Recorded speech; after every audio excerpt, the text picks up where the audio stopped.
12 জুলাই যে জাতীয় নির্বাচন অনুষ্ঠিত হবে, সেই নির্বাচনে ইসলামী দল এবং সমমনা 11টি দলের সমন্বয়ে যে জোট গঠন করা হয়েছে, সেই জোটের পক্ষ থেকে আমাকে নির্বাচন করার জন্য বলা হয়েছে।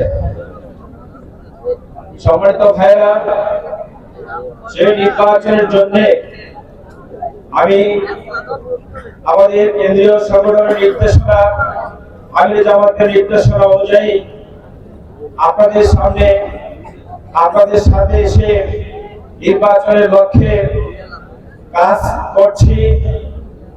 আজকে নির্বাচনী সভায় আপনাদের দোয়া এবং সহযোগিতার জন্য আজকে নির্বাচনী মঞ্চে দাঁড়িয়েছি।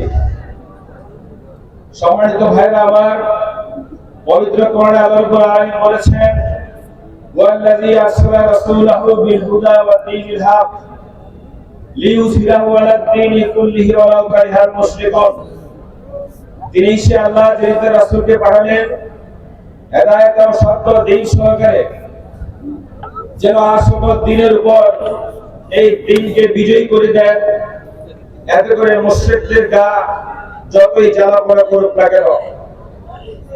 সম্মানিত এলাকাবাসী, আল্লাহ রাব্বুল আলামিন যে উদ্দেশ্য নিয়ে আল্লাহ রাসূলকে পৃথিবীতে পাঠিয়েছিলেন, এই আয়াতে কারিমার মাধ্যমে আল্লাহ রাব্বুল আলামিন সেটা স্পষ্ট করে দিয়েছেন যে পৃথিবীতে যত মত তন্ত্র মন্ত্র থাকুক না কেন, আল্লাহ রাব্বুল আলামিন যে মত মতবাদ দিয়ে, যে বিধান দিয়ে আল্লাহ রাসূলকে পাঠিয়েছেন, সেই বিধানকে এই জমিনে কায়েম করতে হবে।